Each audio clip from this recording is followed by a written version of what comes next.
Assalamualaikum warahmatullahi wabarakatuh.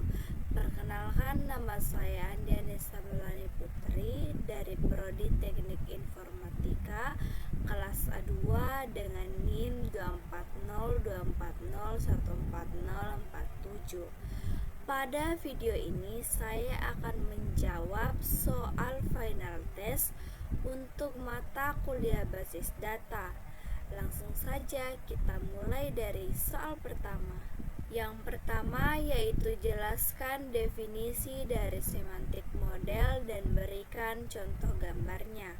Semantik model adalah model konseptual yang digunakan untuk menggambarkan struktur dan hubungan antar data secara logis. Model ini menggambarkan entitas, atribut, dan relasi dalam bentuk diagram. Tujuannya adalah agar pengguna bisa memahami bagaimana data saling terhubung.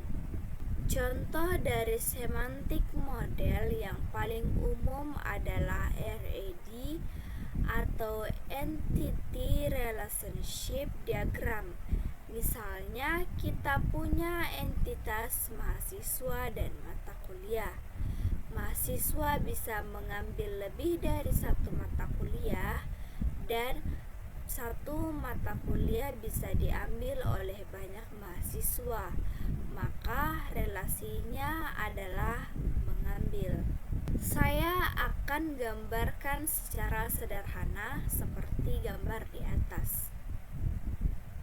Soal yang kedua yaitu jelaskan perbedaan normalisasi dan denormalisasi database. Normalisasi dan denormalisasi adalah dua pendekatan penting dalam desain basis data, terutama saat kita ingin mengatur struktur tabel dengan tujuan efisiensi dan performa. Pengertian normalisasi. Normalisasi adalah proses sistematis untuk menyusun data dalam database agar redundansi atau pengulangan data diminimalkan dan konsisten data tetap terjaga. Proses ini dilakukan melalui tahapan yang disebut normal form, mulai dari 1. NF first normal form, menghilangkan nilai ganda dalam satu kolom. Second normal form, memastikan bahwa semua atribut non-primer bergantung sepenuhnya pada primary key. Third normal form, menghapus ketergantungan transitif. Tujuan utama normalisasi adalah menyimpan data tanpa duplikasi, menyederhanakan pembaruan data, mempermudah pemeliharaan struktur database. Pengertian denormalisasi adalah proses menggabungkan kembali tabel-tabel yang sudah dinormalisasi. Tujuannya untuk meningkatkan performa sistem, terutama saat melakukan query atau pencarian data. Mengapa perlu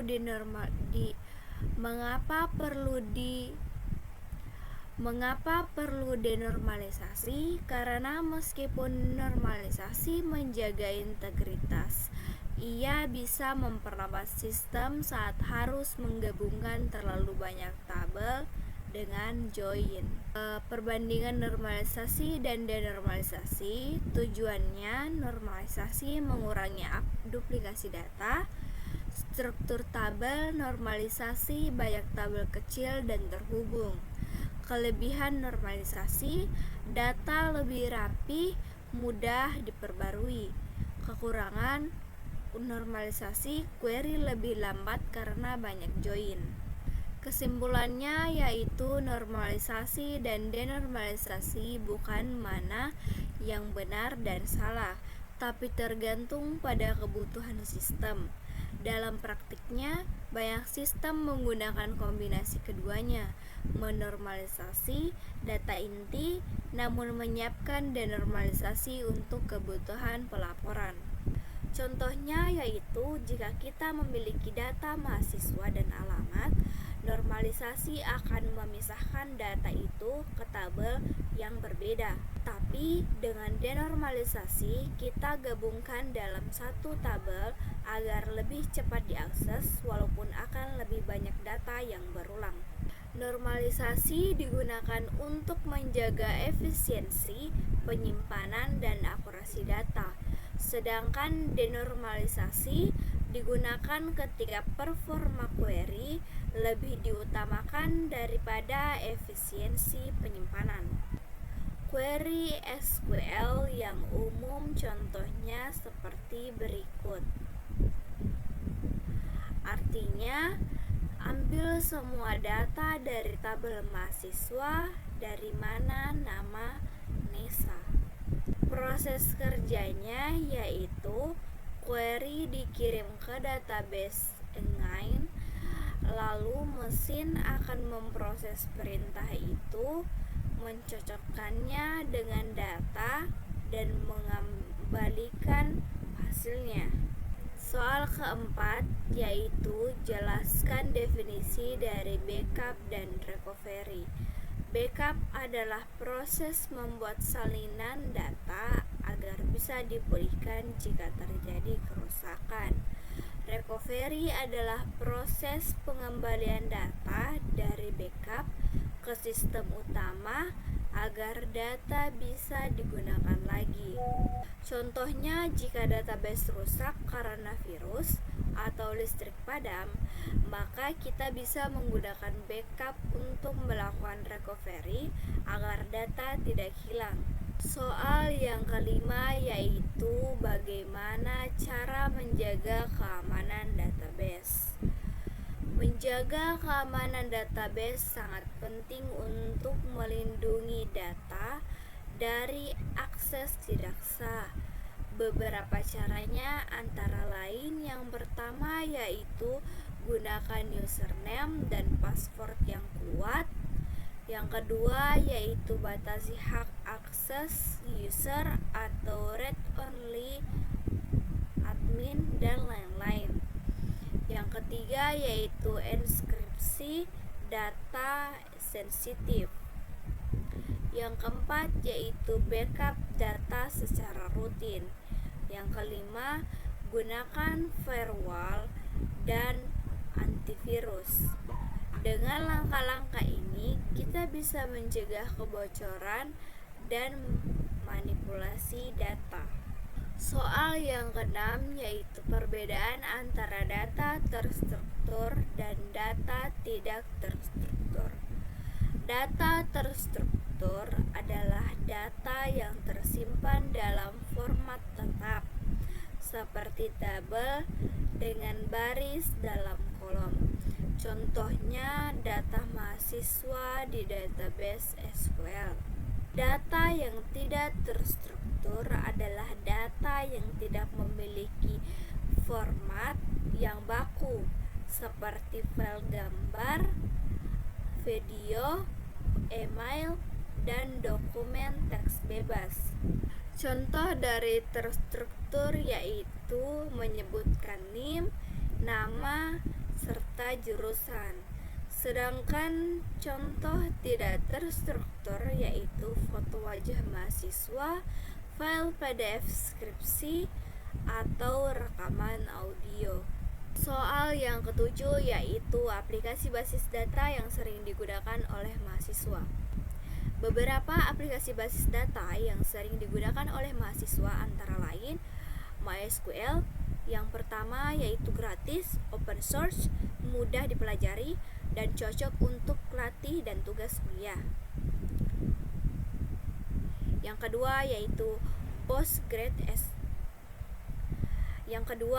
PostgreSQL, lebih cocok, kompleks, dan kuat. Support ulang-ulang.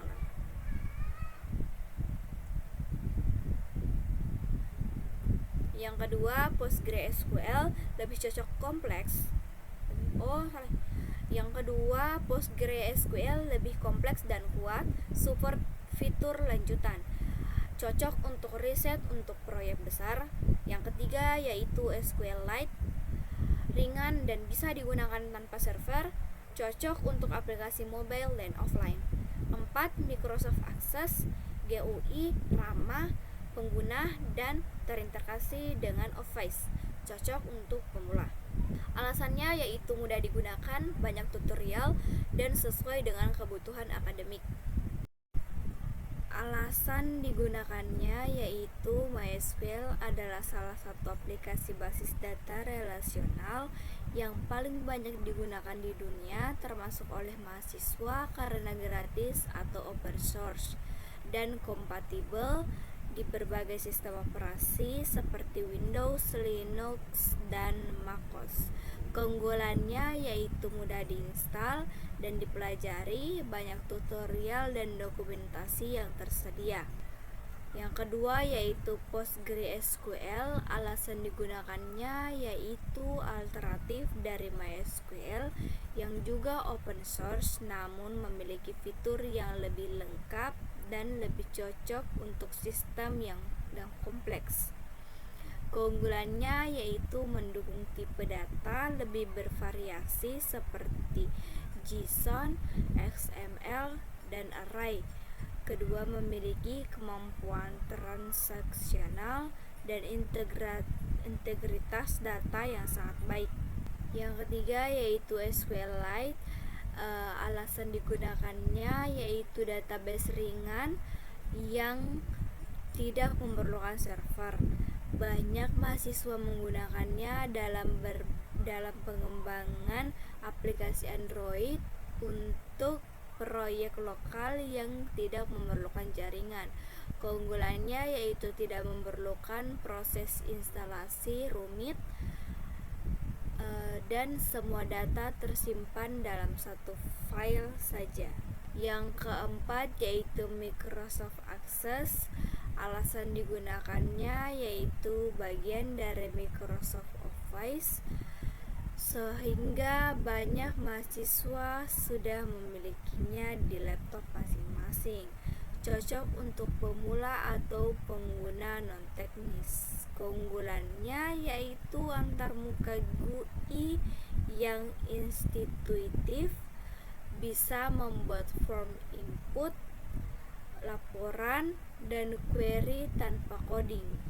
Yang kelima yaitu Oracle Database. Alasan digunakannya yaitu biasanya digunakan oleh mahasiswa tingkat akhir atau dalam mata kuliah tingkat lanjut karena fiturnya lebih kompleks dan digunakan untuk perusahaan besar. Keunggulannya yaitu stabil dan powerful untuk sistem besar, mendukung pemrosesan data skala enterprise dan transaksi besar. Kesimpulannya yaitu setiap aplikasi basis data memiliki keunggulan dan penggunaannya masing-masing. Yang pertama, gunakan MySQL atau PostgreSQL untuk proyek web dan latihan SQL umum. Kedua, gunakan SQLite untuk proyek mobile atau portable. Yang ketiga yaitu gunakan Microsoft Access untuk tugas ringan berbasis GUI. Yang keempat yaitu gunakan Oracle untuk memahami sistem besar dan kompleks.